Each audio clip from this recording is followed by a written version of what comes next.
بسم اللہ الرحمن الرحیم. السلام علیکم. میرا نام راؤ عبداللطیف ہے اور جس بک کے بارے میں آج میں ریویو کروں گا اس کا نام ہے revive your heart. Revive your heart جو بک ہے یہ بیسکلی سر نعمان علی خان کی لکھی ہوئی ہے اور اس میں انہوں نے کہہ سکتے ہیں اسپرچل لیسنس کے بارے میں بتایا ہے اور گائیڈنس دی ہے اسلام کے بارے میں. بیسکلی مطلب ایک اسلامک بک ہے, اس میں اسلام کے بارے میں کافی بتایا گیا ہے اور اسلامک ٹیچنگس کے بارے میں بتایا گیا ہے, موٹیویشن ہے, گائیڈنس ہے اسلام سے ریلیٹڈ.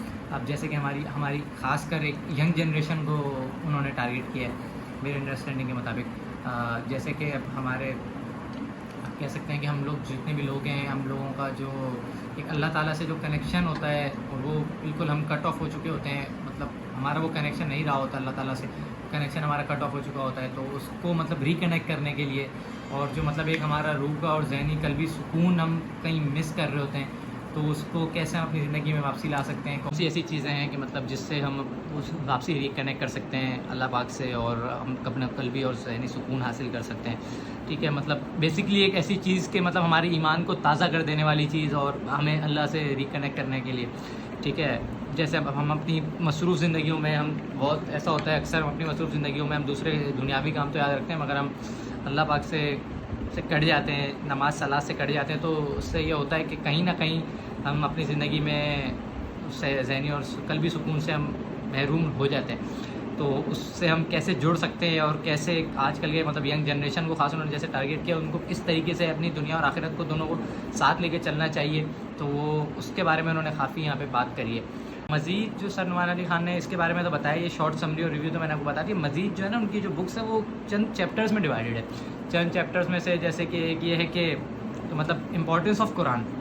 دیکھیں جو امپورٹنس آف قرآن ہے اس میں وہ لکھتے ہیں کہ دیکھیں قرآن صرف ایک ایسی کتاب نہیں ہے کہ جس کو ہم رمضان کھولیں, جو کہ اکثر اب ہمارے یہاں پہ تو اب ہم دیکھا جاتا ہے. اگر میں اپنی بات بھی کروں اللہ پاک ہماری وہ معاف فرمائے, مگر یہ کہ ہم لوگ صرف رمضان میں قرآن پڑھتے ہیں, اس کے علاوہ ہم لوگ قرآن کھول کے بھی نہیں دیکھتے پورا سال. اور رمضان میں بھی مطلب ہم صرف قرآن کی بس دوڑ میں ہوتے ہیں, کسی طرح ختم کرنا ہے یا اس طرح کرنا, مطلب ہم صرف ریڈنگ کرتے ہیں. ہمیں بیسکلی قرآن میں لکھا ہوا کیا ہے, اللہ تعالیٰ ہمیں پیغام کیا پہنچا رہا ہے, ہمیں وہ کچھ اس کی نالج نہیں ہوتی. بیسکلی ہمیں بولا کیا جا رہا ہے قرآن میں, ہمیں حکم کیا دیتا ہے اللہ پاک. دیکھیں اس میں تو ایکچولی ہمیں انکریج کرتا ہے اللہ تعالیٰ بھی کہ مطلب ہم قرآن پڑھیں اور نہ کہ صرف پڑھیں, اس کو سمجھیں بھی اور سمجھ کے اس پہ عمل بھی کریں. ٹھیک ہے, اس کے بعد جو دوسرا چیپٹر لکھتے ہیں وہ دوسرا چیپٹر بھی بہت اچھا چیپٹر ہے جو کہ ہے توبہ کا.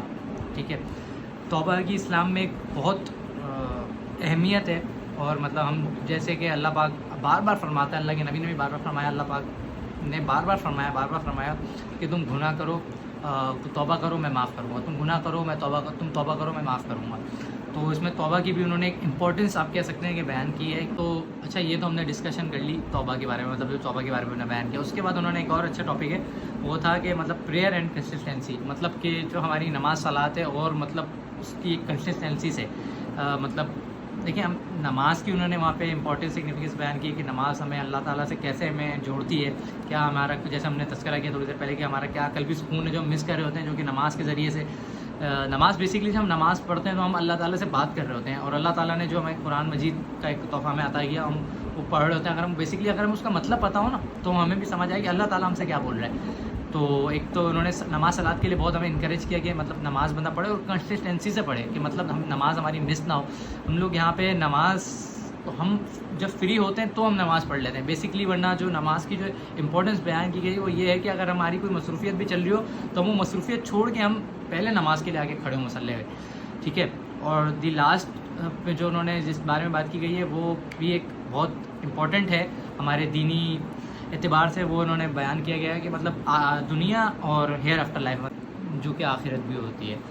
ٹھیک ہے, تو اس میں انہوں نے بیان کیا گیا ہے کہ مطلب جیسے کہ ہمارا مسلمانوں کا تو ایک بہت پختہ یقین ہے آخرت پر, تو انہوں نے مطلب آخرت کی بھی وہ بتائی ہے کہ مطلب جو ہمارے پورے دنیا میں جو ہمارے اعمال ہوں گے تو مطلب وہ کہتے ہیں نا اس دن ساری اعمالوں کی جزا ملے گی.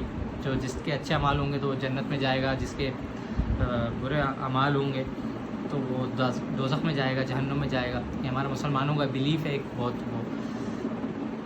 تو اس طریقے سے انہوں نے مطلب اس کے بارے میں دنیا اور اس کے بارے میں بھی بتایا. مطلب جو مینلی اگر میں اس کو لاسٹ میں کنکلوڈ کروں تو انہوں نے مطلب یہ اگر کوئی بھی ایسا بندہ جو کہ اسلامک ٹیچنگس کے بارے میں تھوڑا بہت نالج لینا چاہتا ہے اور کہ مطلب وہ جاننا چاہتا ہے کہ ایک بندے کو, میں صرف یونگسٹر کی بات نہیں کرتا, کوئی بھی بندہ ہو اس کو اپنی ایک لائف کس وے میں گزارنی ہے, تو اس کے لیے یہ بک مطلب بہت ہیلپ فل ہے اور بہت اچھی ہے.